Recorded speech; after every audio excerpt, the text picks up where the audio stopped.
નમસ્કાર દર્શક મિત્રો, કમિશનર મહિલા અને બાળ વિકાસની કચેરી ICDS પોષણ અભિયાન વતી આપ સૌનું હાર્દિક સ્વાગત કરું છું.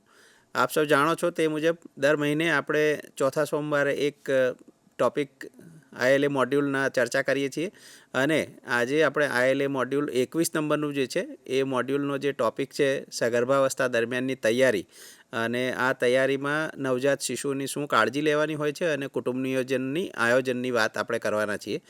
અને બે તબક્કામાં આપણે આજે આ મુદ્દાની ચર્ચા કરીશું. સૌપ્રથમ આપણે પ્રેઝન્ટેશન મારફતે સમજવાનો પ્રયત્ન કરીશું. થોડા સ્લાઇડો પ્રેઝન્ટેશનની જે છે એની આપણે ચર્ચા કરીશું અને ત્યારબાદ આ મુદ્દાને લગતો એક વિડીયો આપણી પાસે છે એ વિડીયો પણ આપણે નિહાળીશું, જેથી કરીને આપણી સમજને થોડી વધારે સ્પષ્ટ આપણે કરી શકીએ. તો સૌપ્રથમ આપણે આ પ્રેઝન્ટેશન નિહાળીએ. સગર્ભાવસ્થા દરમિયાન તૈયારી, નવજાત શિશુ સંભાળ અને કુટુંબ નિયોજન. તો સૌથી પ્રથમ તો કેટલાક સવાલો આપને કરવાની ઈચ્છા થાય કે પ્રસૂતિ સંબંધિત કેટલાક પ્રશ્નો હોય છે. ગર્ભનાળ કાપતા પહેલાં નવજાત શિશુને ક્યાં રાખવું જોઈએ? તો જ્યારે પણ પ્રસૂતિ થાય ત્યારે ગર્ભનાળ કાપતા પહેલાં બાળકને માતાની છાતી પર અથવા તો માતાના પેટ ઉપર રાખવાનું હોય છે અને એને માતાના શરીર સાથે સ્કિન ટુ સ્કિન કોન્ટેક અથવા તો કાંગારૂ મધર કેરની આપણે જે વાત કરીએ છીએ તે રીતે માતાના શરીર ઉપર એને રાખવાનું હોય છે. ગર્ભનાળ કાપ્યા બાદ ગર્ભનાળના બચેલા ભાગ ઉપર શું લગાવવું જોઈએ? તો ગર્ભનાળ કાપ્યા બાદ ગર્ભનાળના બચેલા ભાગ ઉપર કંઈ પણ લગાવવાનું હોતું નથી. ઘણા લોકો એના ઉપર કંઈક ને કંઈક મલમ અથવા તો કોઈક ટ્યુબ અથવા ગાયનું છાણ કે એવી વસ્તુઓ લગાડી દે છે અને એ લગાડવાના કારણે બાળકને ઇન્ફેક્શન થવાની શક્યતાઓ રહે છે અને ઇન્ફેક્શન થાય ત્યારે બાળકને બીમારી થાય છે અને બાળકના મૃત્યુ થવાની પણ સંભાવના રહે છે. એટલે ગર્ભનાળ કાપ્યા બાદ એને કોરી જ રહેવા દેવાની છે અને સુકાઈ જવા દેવાની છે. એના ઉપર કોઈ પણ પ્રકારના પદાર્થ લગાડવાના હોતા નથી. જન્મ પછી બાળકને સ્તનપાન શરૂ કરાવવાનો શ્રેષ્ઠતમ સમય કયો હોય છે? આપણે અગાઉ પણ ઘણા બધા મોડ્યુલ અને સેટકોમ કાર્યક્રમમાં ચર્ચા કરી ગયા છીએ. તે પ્રમાણે બાળકને જન્મ પછી તરત જ શરૂઆતના 1 કલાકમાં ધાવણ શરૂ કરાવવું જોઈએ અને બાળકને માતાનું જે પ્રથમ ધાવણ છે એ રસી તરીકે કામ કરે છે, કારણ કે એમાં ખૂબ બધા રોગપ્રતિકારક શક્તિ હોય છે અને આ રોગપ્રતિકારક શક્તિ જે કોલોસ્ટ્રમ આપણે કહીએ છીએ એ પ્રથમ ધાવણમાં બાળકને મળતી હોય છે. એટલે બાળકને જન્મ પછીના પ્રથમ 1 કલાકમાં કોઈ પણ રીતે ધાવણ અપાય તે ખૂબ જરૂરી છે અને એ જ શ્રેષ્ઠ સમય છે.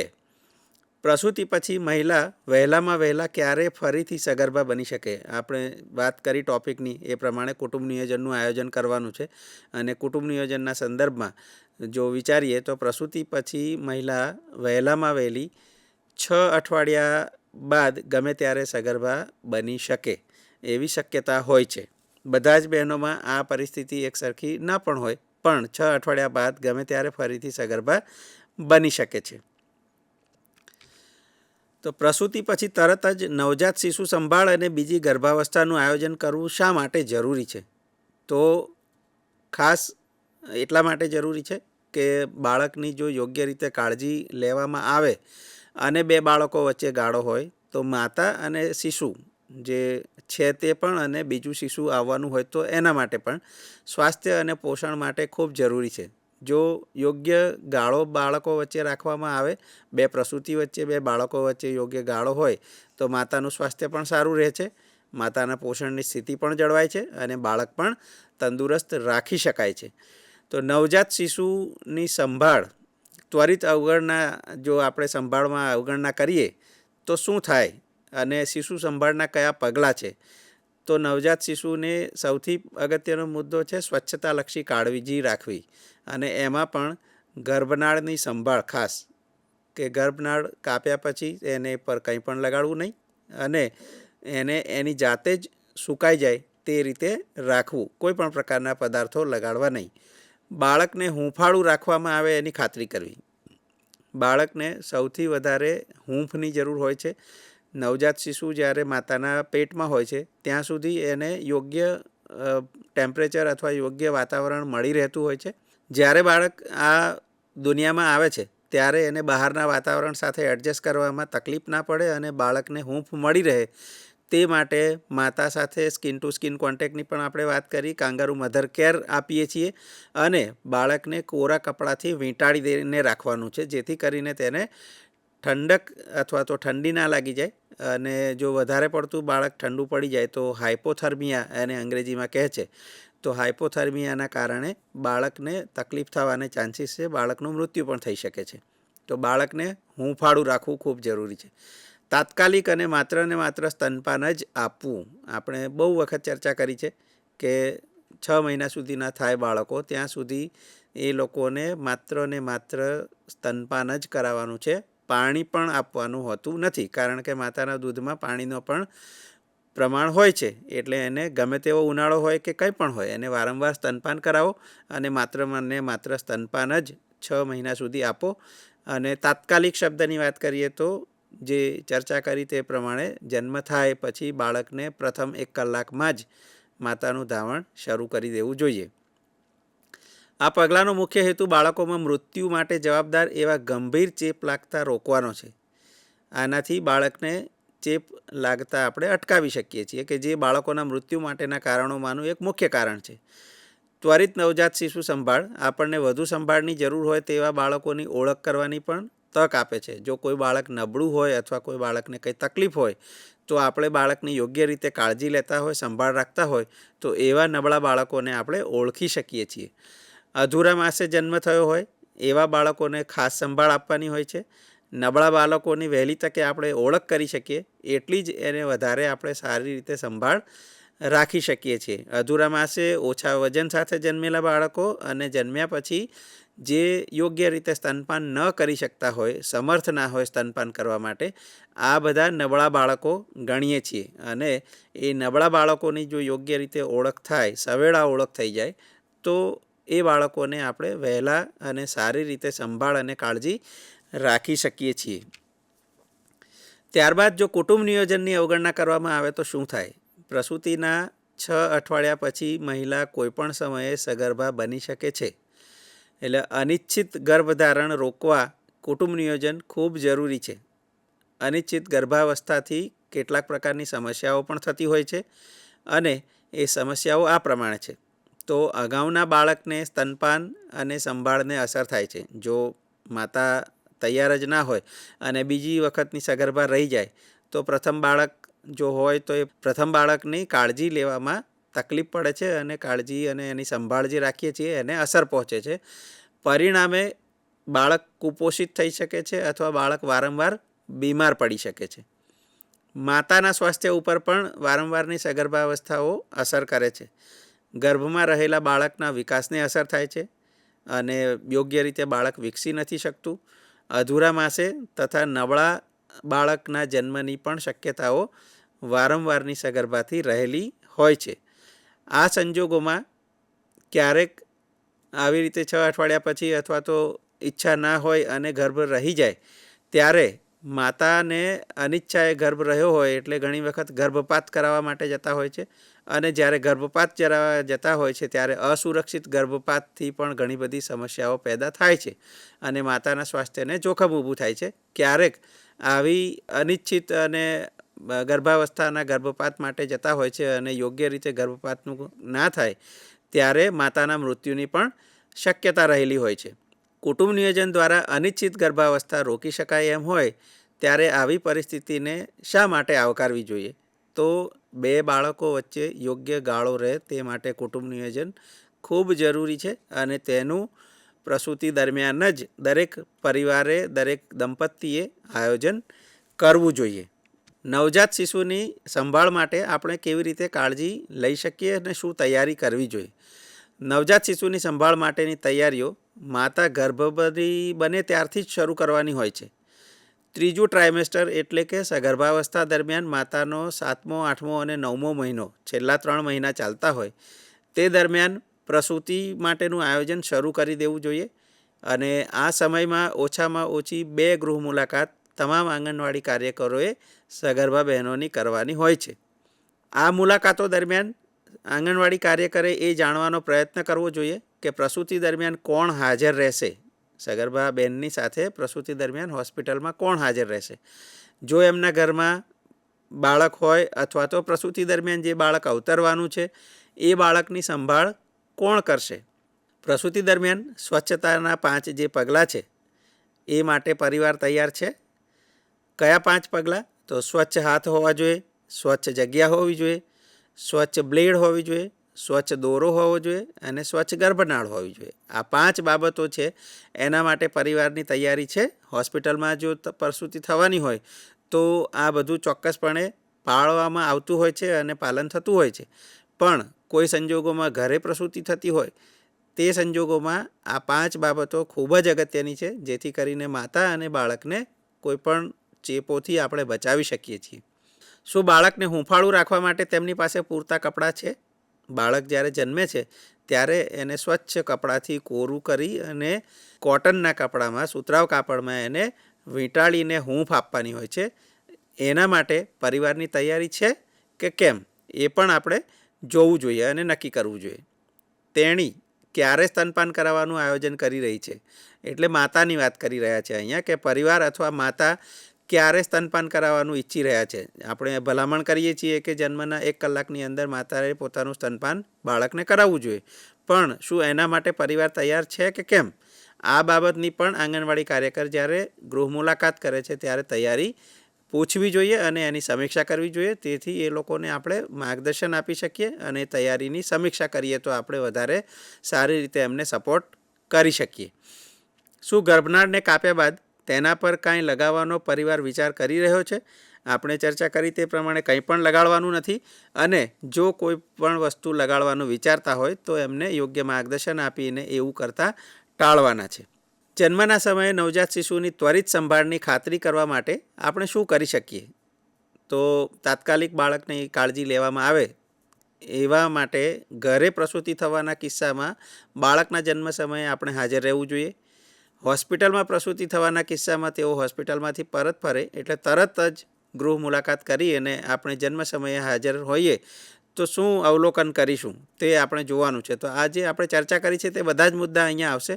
બાળકનો જન્મ કરાવવામાં મદદ કરતાં પહેલાં નર્સ બેન જે પણ પરિચારિકા હોય છે તેણે હાથ ધોયા હતા. સ્વચ્છ હાથની વાત છે. બાળકને જન્મ બાદ કોરું કરવામાં આવ્યું હતું કે નહીં? બાળકને જે માતાના શરીર ઉપર એની ગર્ભનાળ કાપતા પહેલાં આપણે મૂકવાની વાત કરીએ છીએ, skin to skin contact, kangaroo mother care, એ કર્યું હતું કે નહીં? તેને સ્વચ્છ અને કોરું કપડું વીંટાળવામાં આવ્યું હતું કે કેમ? આ બધી જ બાબતોનું આપણે ઓબ્ઝર્વેશન કરવાનું છે, અવલોકન કરવાનું છે. શું ગર્ભનાળ માટે નવી બ્લેડનો જ ઉપયોગ કરવામાં આવ્યો હતો? તેના પર ગર્ભનાળ ઉપર કંઈ લગાડવામાં આવ્યું તો નહોતું ને? આ મુદ્દાઓની પણ આપણે કાળજી રાખવાની છે જ્યારે પ્રસૂતિ સમયે આપણે હાજર હોઈએ ત્યારે. બાળકના જન્મ બાદ શું તેને જેમ બને તેમ વહેલા સ્તનપાન આપવામાં આવ્યું હતું? શું બાળકને માતાની છાતી સાથે રાખવામાં આવ્યું હતું અને બાળકે સ્તનમાંથી દૂધ પીવાનું અથવા ચૂસવાની શરૂઆત કરી હતી? આ બધા જ મુદ્દાઓની આપણે ઓબ્ઝર્વેશન અથવા તો અવલોકન પ્રસૂતિ સમયે આપણે હાજર હોઈએ ત્યારે કરવાનું છે. અને જો પ્રસૂતિ સમયે આપણે હાજર ના હોઈએ તો હોસ્પિટલમાંથી સગર્ભાબેનને જ્યારે રજા આપવામાં આવે પ્રસૂતિ પછી ત્યારે જેટલું બને એટલું જલ્દી હોસ્પિટલમાંથી ઘરે આવે એટલે આંગણવાડી કાર્યકરે જવાનું છે અને ત્યાં જઈને એમને આ જે બધા મુદ્દા ચર્ચા કરી આપણે તમામ મુદ્દાઓનું પાલન થયું હતું કે કેમ એના વિશે આપણે એમને પૂછવાનું છે અને એમને આપણે માર્ગદર્શિત કરવાના છે.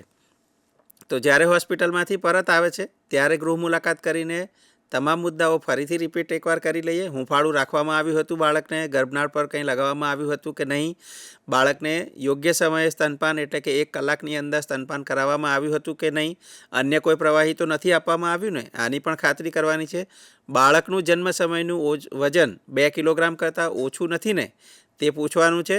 જન્મ બાળકનો 37 અઠવાડિયા પહેલાં થયો છે કે અધૂરા માસે બાળકનો જન્મ થયો છે? શું બાળક સારી રીતે સ્તનપાન કરે છે કે કેમ?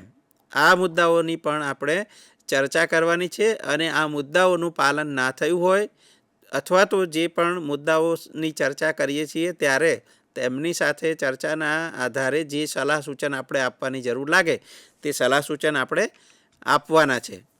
અહીં ચિત્રમાં પણ આ બધી જ બાબતોનું પાલન કરવા માટે આપણને બતાવવામાં આવ્યું છે. સ્વચ્છ ગર્ભનાળ, સ્વચ્છ બ્લેડ, બાળકનું વજન, બાળકને સ્તનપાન શરૂ કરાવવાનું છે અને બાળકને હૂંફ આપવાની છે. આ બધા જ મુદ્દાઓ અહીંયા ચિત્રમાં પણ આપણને બતાવવામાં આવ્યા છે. ગર્ભાવસ્થા દરમિયાન આપણે મહિલાને એવી શું મદદ કરી શકીએ કે જેનાથી મહિલા તરત જ બીજી સગર્ભાવસ્થા ટાળી શકે. તરત જ ગર્ભાવસ્થા રહેતી ટાળવા માટે સૌથી મહત્ત્વની બાબત છે દંપતી એટલે કે પતિ પત્ની તેના વિશે વાત કરવાનું શરૂ કરે. બંને જો આપસમાં ચર્ચા કરશે તો એ લોકો આ અંગેનો નિર્ણય કરી શકશે. જે લોકો પરસ્પર તેના વિશે વાત કરે તેઓ કુટુંબ નિયોજન અપનાવે તેવી સંભાવના વધારે હોય છે. જે દંપતી આવી બાબતો વિશે પરસ્પર વાત કરવામાં સરળતા અનુભવતા નથી તેઓ આયોજન કરી શકતા નથી અને ગર્ભાવસ્થા રહેતી ટાળી શકતા નથી. દંપતીને એટલે કે પતિ પત્નીને પરસ્પર વાત કરવા માટે આપણે એમને શું મદદ કરી શકીએ? તો આપણે થોડા સવાલો એમને પૂછવા જોઈએ કે શું તમે વિચાર કર્યો છે કે તમે બીજું બાળક ક્યારે ઈચ્છો છો? શું તમે પરસ્પર એકબીજા સાથે આ મુદ્દે વાત કરો છો? તમે જ્યારે ઈચ્છો ત્યારે જ ફરીથી ગર્ભવતી બનો તેની ખાતરી કરવા માટે શું તમે કોઈ ઉપાય કર્યો છે અથવા તો કેવી રીતે એ કરી શકીએ એની તમને જાણ છે? શું તમને વણજોઈતી ગર્ભાવસ્થાના જોખમોનો ખ્યાલ છે? આ બધા મુદ્દાઓ વિશે આપણે પતિ પત્નીને પૂછીએ અને એમને આ મુદ્દાઓ વિશે વાતચીત કરતા કરીએ તો એ લોકો સવેળા કુટુંબ નિયોજનનો પણ નિર્ણય લઈ શકે અને પ્રસૂતિ દરમિયાન કુટુંબ નિયોજનની જે પણ પદ્ધતિઓ છે એ પદ્ધતિમાંથી કાયમી પદ્ધતિ અથવા તો ઝડપથી ગર્ભ ના રહે એ માટેની જે ટેમ્પરરી અથવા હંગામી પદ્ધતિઓ કોપરટી જેવી બાબતો છે એનો અપનાવી શકે અને અનિશ્ચિત ગર્ભાવસ્થાને અથવા તો તરતના સમયગાળામાં પ્રસૂતિ પછી જો ગર્ભાવસ્થા રહેતી હોય એવી શક્યતાઓ છે એને ટાળી શકે છે. આપણે સ્લાઇડ પર આગળ ચર્ચા કરીએ તો તરત જ ગર્ભાવસ્થા રહેતી ટાળવા માટે દંપતી અંદર વાત કરે એ અગત્યની બાબત છે. બંને એકબીજા સાથે ચર્ચા કરે, પરસ્પર એ મુદ્દા સાથે સંમત થાય છે. જ્યારે ઈચ્છે ત્યારે ફરીથી ગર્ભવતી બનો એની ખાતરી કરવા માટે એ લોકો શું કરે છે? આવા કેટલાક સવાલો એમને પૂછીને વાત કરતાં આપણે કરી શકીએ છીએ. આ સિવાય આપણે એમને એ પણ જણાવી શકીએ કે બાળકને જન્મ આપ્યા બાદ મહિલાને ફરીથી ક્યારે માસિક શરૂ થશે તે કહેવું મુશ્કેલ છે, પણ ફરીથી માસિક શરૂ થતાં પહેલાં મહિલાને ગર્ભવતી થવાનું હંમેશા જોખમ રહે છે. આપણે ગર્ભાવસ્થાનું આયોજન કરવાના ફાયદા પણ તેમને જણાવી શકીએ. કુટુંબ નિયોજન ઇચ્છિત સંખ્યામાં બાળકો રાખવાની અને 2 બાળકો વચ્ચેનું અંતર નક્કી કરવાની તક આપે છે. ગર્ભનિરોધક સાધનો ગર્ભપાતની જરૂરિયાતને ઘટાડે છે અને ગર્ભનિરોધક સાધનોથી 2 બાળકો વચ્ચે યોગ્ય અંતર રાખી શકીએ છીએ. અનિશ્ચિત ગર્ભાવસ્થાને ટાળી શકીએ છીએ અને બાળકનો જન્મ થતાં રોકી શકીએ છીએ. આ જે મુદ્દાઓની આપણે ચર્ચા કરી પ્રસૂતિ દરમિયાન આપણે તૈયારી નવજાત શિશુની સંભાળ માટેની અને બીજા બાળકના આયોજન માટેની અથવા કુટુંબ નિયોજનની, એનો સાર એ છે કે બાળકના આરોગ્ય માટે શરૂઆતના થોડા દિવસો ખૂબ જટિલ હોવાથી પરિવારોએ નવજાત શિશુને ત્વરિત સંભાળ આપવા તૈયાર રહેવું જોઈએ. ગર્ભાવસ્થાના અંતિમ 3 મહિના દરમિયાન આંગણવાડી કાર્યકરે પરિવારને આ માહિતી જરૂર આપવી જોઈએ. તમામ બાળકોને ત્વરિત નવજાત શિશુ સંભાળની જરૂર હોય છે, જેમ કે સ્તનપાનની વહેલી શરૂઆત, ગર્ભનાળની સ્વચ્છતા, હૂંફ અને સામાન્ય સ્વચ્છતા. આ બધા જ મુદ્દાઓની ત્વરિત શિશુ સંભાળમાં કાળજી લેવાવી જોઈએ.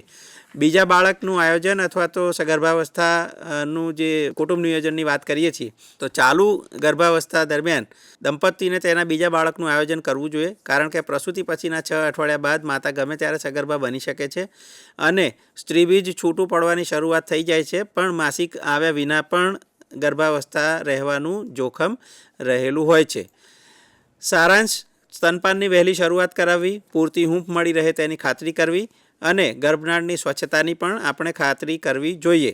યાદ રાખવાની બાબતો અગત્યની શું છે? તો પ્રસૂતિ પછી માસિક સ્રાવ ફરી આવે તે પહેલાં પણ ગર્ભાવસ્થા રહી શકે છે.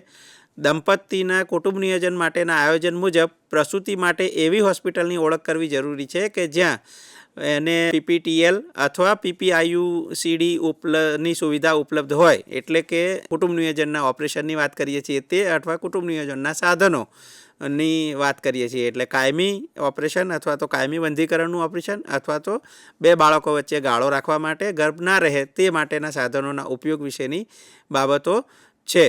હવે આપણે આ જે મુદ્દાઓની ચર્ચા કરી એ મુદ્દાઓની ચર્ચા એક નાનકડા વિડીયો સ્વરૂપે પણ આપણે નિહાળીએ, જેથી કરીને આ મુદ્દાઓની આપણને વધારે સ્પષ્ટ સમજ મળશે. તો હવે આપણે નિહાળીએ એક વિડીયો. नवजात शिशु की देखभाल और परिवार नियोजन, इस मॉड्यूल में आपका स्वागत है. नमस्कार, मेरा नाम सुनीता है और मैं आंगनबाड़ी की सुपरवाइजर हूँ। इस मॉड्यूल में मैं आपकी मार्गदर्शिका रहूंगी। मॉड्यूल प्रारंभ करने से पहले मैं आपको एक बच्ची प्रीति की कहानी बताती हूँ। प्रीति प्रीमेच्योर मतलब समय से पहले पैदा हुई बच्ची है। उसे जन्म के बाद एक दिन तक माँ का दूध नहीं पिलाया गया, जिसके कारण उसे बाद में स्तनपान करने में बहुत परेशानी आई। साथ ही जन्म के तुरंत बाद ही ठंड लग जाने के कारण प्रीति को निमोनिया हो गया। इन्हीं सब कारणों की वजह से शुरू से ही प्रीति काफी कमजोर है। क्या आपको लगता है कि यदि प्रीति को जन्म के तुरंत बाद सही देखभाल मिलती तो इस स्थिति से बचा जा सकता था और आज प्रीति भी एक तंदुरुस्त बच्ची होती? आपने बिल्कुल सही सोचा। जन्म के तुरंत बाद की सही देखभाल माँ बच्चे दोनों के अच्छे स्वास्थ्य को सुनिश्चित करती है। आपको एक नवजात शिशु के जन्म के तुरंत बाद सही देखभाल करने के बारे में सही जानकारी होना अति आवश्यक है। इस मॉड्यूल में आप इन्हीं सब के बारे में विस्तार से जानेंगे। इस मॉड्यूल के अंत तक आप जन्म के तुरंत बाद शिशु की सही देखभाल की आवश्यकता के बारे में जानेंगे।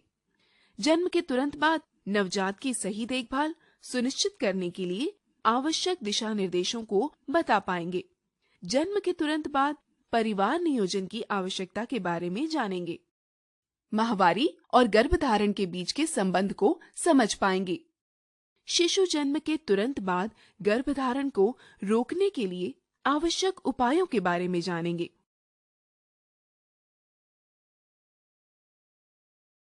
आज मैं उषा से मिलने जा रही हूँ, जो कुछ दिनों में एक शिशु को जन्म देने वाली है। कैसी हो उषा? मैं ठीक हूँ। अरे ये कौन है? ये मेरी छोटी बहन सरोज है, जो मेरी देखभाल करने के लिए आई है। अरे वाह, ये तो बहुत बढ़िया है। और घर के सारे काम कैसे कर रही हो? यही घर भी संभाल लेती है। बहुत बढ़िया। तुम जल्दी ही एक शिशु को जन्म देने वाली हो। तुम्हें उसका ध्यान रखने की तैयारी भी करनी होगी। मुझे क्या करना होगा? आओ मैं बताती हूँ। शिशु का जन्म हो जाए तो इन महत्वपूर्ण बातों का ध्यान रखना। शिशु को तुरंत केवल स्तनपान कराना, गर्भनाल की देखभाल करना। ध्यान रखना, गर्भनाल को काटने के बाद शिशु की नाभि से जुड़े शेष हिस्से पर कुछ भी नहीं लगाना। उसे सूखने के लिए छोड़ देना। प्रसव के लगभग 1 हफ्ते बाद वह स्वतः ही सूखकर गिर जाती है। गर्भनाल के गिर जाने के बाद भी नाभि पर कुछ नहीं लगाना। नाभि गीली लग रही हो तब भी नहीं। शिशु को गर्माहट देना। शिशु को अच्छी तरह पोंछकर अपने सीने या पेट पर रखवाना। नवजात की देखभाल में स्वच्छता का विशेष ध्यान रखना। ऐसा करने से शिशु को गंभीर संक्रमण से बचाया जा सकता है। आंगनबाड़ी कार्यकर्ता शोभा के घर भेंट करने जाती है। शोभा अपने गर्भावस्था के 3रे तिमाही में है। आइए देखें शोभा और आंगनबाड़ी कार्यकर्ता के बीच आज क्या बातचीत हो रही है। शोभा, क्या तुमने अपने अगले बच्चे के बारे में कुछ सोचा है? नहीं, अभी तक तो कुछ नहीं सोचा। वैसे भी मैंने सुना है कि प्रसव के 6 महीने बाद कोई भी महिला गर्भवती नहीं हो सकती। यह सही नहीं है शोभा। तुम शिशु के जन्म के 6 सप्ताह बाद भी पुनः गर्भवती हो सकती हो। दीदी, मुझे इतनी जल्दी दूसरा बच्चा नहीं चाहिए। मुझे बताइए कि अपने 2 बच्चों में अंतर रखने के लिए क्या करूं? शोभा, गर्भधारण को रोकने के लिए दंपति गर्भनिरोधक साधनों का इस्तेमाल कर सकते हैं। प्रसव के तुरंत बाद गर्भधारण और अनचाही गर्भावस्था से कई समस्याएं हो सकती हैं। इससे कुछ ही समय पूर्व जन्मे शिशु की देखभाल एवं स्तनपान प्रभावित हो सकता है, जिसके कारण शिशु कुपोषित और बीमार हो सकता है। इससे माता का स्वास्थ्य भी प्रभावित होता है। इसका प्रभाव गर्भ में पल रहे शिशु के विकास पर भी पड़ सकता है। ऐसी अनचाही गर्भावस्था होने पर माता पिता गर्भपात के उपाय खोजते हैं। गर्भपात ठीक से नहीं होने पर कई जटिलताएं हो सकती हैं। जब गर्भनिरोधक साधनों के उपयोग से अनचाही गर्भावस्था को टाला जा सकता है, तो खतरा क्यों लिया जाए? आंगनबाड़ी की सुपरवाइजर मीना आज गांव की आंगनबाड़ी कार्यकर्ताओं से बातचीत के लिए आई है। आइए देखते हैं कि उनके बीच क्या बातें होती हैं। दीपा, तुम्हारे क्षेत्र में कितनी महिलाएं गर्भवती हैं? जी 5। अब ये बताओ कि तुमने उन्हें शिशु के जन्म के तुरंत बाद की देखभाल के बारे में क्या बताया? मैंने बोला कि उन्हें शिशु जन्म के तुरंत बाद की देखभाल के बारे में जो भी जानकारी चाहिए हो तो मुझसे पूछ ले। सिर्फ यह कह देना काफी नहीं है। एक आंगनबाड़ी कार्यकर्ता को और भी कई महत्वपूर्ण मुद्दों पर बात करनी होती है। घर पर प्रसव की स्थिति में कोशिश करें कि हम जन्म के समय मौजूद रहें और यह सुनिश्चित करें कि परिवार ने पूरी तैयारी कर ली है। संस्थागत प्रसव होने की स्थिति में अस्पताल से उनके लौटते ही हम तुरंत गृह भेंट करें। यदि जन्म के समय हम मौजूद हैं तो हम देखें कि क्या सहायकों ने हाथों को अच्छी तरह धोया है, क्या जन्म के तुरंत बाद शिशु को अच्छी तरह से पोंछकर माता के पेट पर लिटा दिया गया है और एक स्वच्छ सूखे कपड़े से ढक दिया गया है, क्या गर्भनाल को एक नई ब्लेड लेकर काटा गया है और उस पर कुछ लगाया तो नहीं गया है, क्या जितना जल्दी संभव हो स्तनपान करवाया गया है, क्या नवजात शिशु माता की छाती से अच्छी तरह संपर्क में रहकर स्तन चूस रहा है, क्या शिशु का जन्म समय से पूर्व हुआ है या पूरे समय के बाद हुआ है और क्या उसका वजन पर्याप्त है। यदि शिशु कमजोर है तो परिवार को अतिरिक्त देखभाल में सहायता करें, जैसे कि कंगारू मदर केयर, बार बार स्तनपान और स्वच्छता बनाए रखना। यदि हम जन्म के समय उपस्थित नहीं हो पाए तो अवसर मिलते ही हम गृह भेंट करें और अवलोकन करें कि क्या शिशु को इस प्रकार रखा जा रहा है कि उसे पर्याप्त गर्माहट मिलती रहे, क्या गर्भनाल पर कुछ लगाया गया है, क्या शिशु को स्तनपान शुरू करवा दिया गया है, क्या उसे मां के दूध के अलावा कुछ खिलाया पिलाया गया है, क्या शिशु अच्छी तरह से स्तनपान कर पा रहा है, क्या शिशु बहुत कम वजन का है या उसका जन्म समय से बहुत पहले हो गया है। हम आवश्यकता के अनुसार परिवार को उचित देखभाल एवं स्वास्थ्य कर्मी तक पहुंचने में सहयोग एवं सलाह देंगे। आंगनबाड़ी सुपरवाइजर मीना कार्यकर्ताओं को प्रसव के तुरंत बाद गर्भधारण रोकने के उपाय बता रही हैं। आइए हम भी जानें। प्रसव के तुरंत बाद ही फिर से गर्भधारण से बचने के लिए गर्भावस्था के दौरान पति पत्नी को आपस में अगली गर्भावस्था को नियोजित करने या उससे बचने के बारे में बात करनी चाहिए। यदि हम उनके बीच गर्भावस्था के दौरान ही इस बारे में बात करवा पाएं, तो उनके द्वारा अगले गर्भधारण को नियोजित करने की संभावना बढ़ जाएगी। गर्भ निरोधक के अनेक फायदे हैं, जैसे लोग गर्भधारण में अंतराल को तय कर सकते हैं, गर्भपात की आवश्यकता विशेषकर असुरक्षित गर्भपात में कमी ला सकते हैं, अनचाही गर्भावस्था से बचाव कर सकते हैं।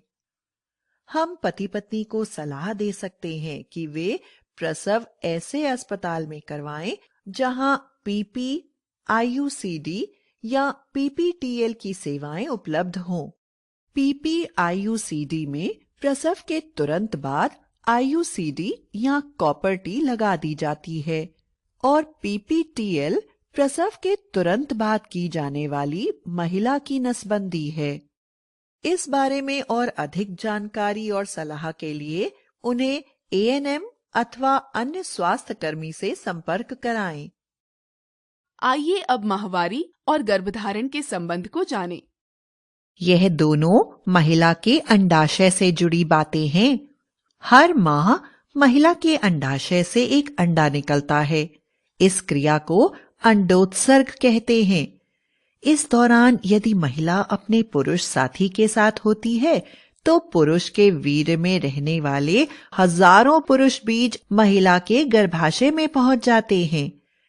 यह पुरुष बीज अंडे की खोज में लग जाते हैं और अंडा इनमें से एक पुरुष बीज के साथ जुड़ जाता है, जिसे निषेचन कहते हैं, और जिससे बच्चे की रचना की शुरुआत होती है। यदि अंडा और पुरुष बीज नहीं जुड़ते हैं तो अंडा निषेचित नहीं होता है और वह गर्भाशय में प्रत्यारोपित भी नहीं होता है। अंडा निकलने के 14 दिनों के बाद गर्भाशय के अंदर की मुलायम गद्दी गिर जाती है और माहवारी शुरू हो जाती है।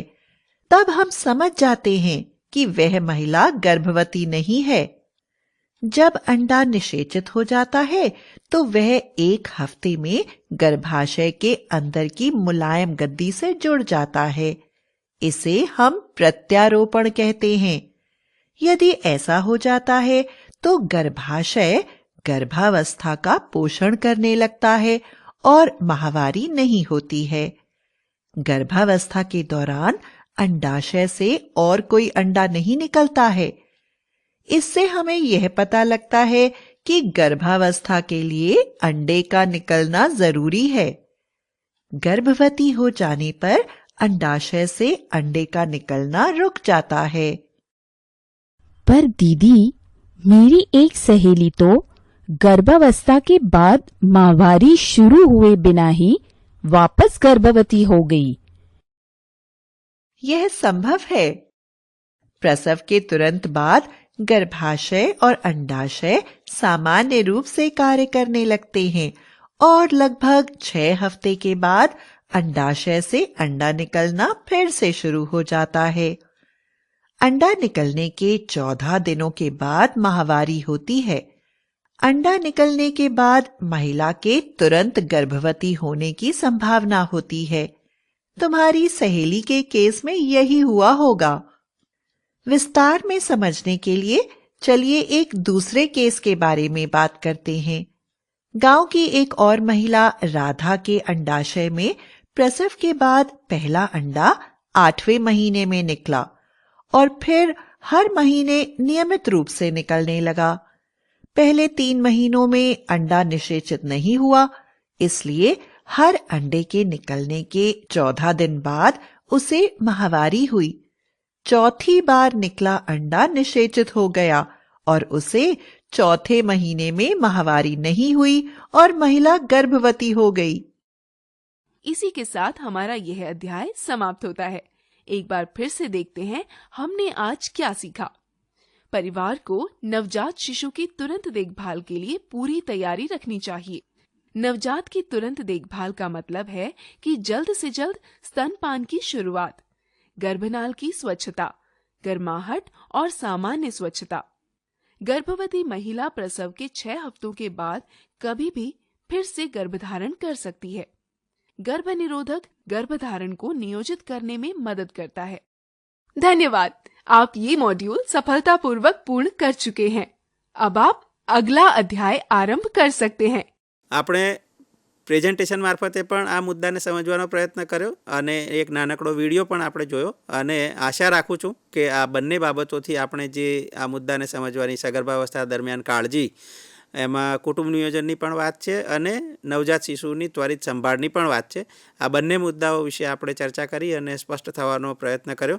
આશા રાખું છું આપ સૌને આ માહિતી ચોક્કસપણે ઉપયોગી થશે અને ઉપયોગીમાં લઈ અને ફિલ્ડમાં જે લોકો સગર્ભા બહેનો હોય છે એ લોકોને ચોક્કસપણે માર્ગદર્શિત કરવાના છે. આપ સૌનો નવા ટોપિક સાથે આપણે ફરીથી આવતા મહિને મળીશું. ત્યાં સુધી રજા લઈએ. નમસ્કાર.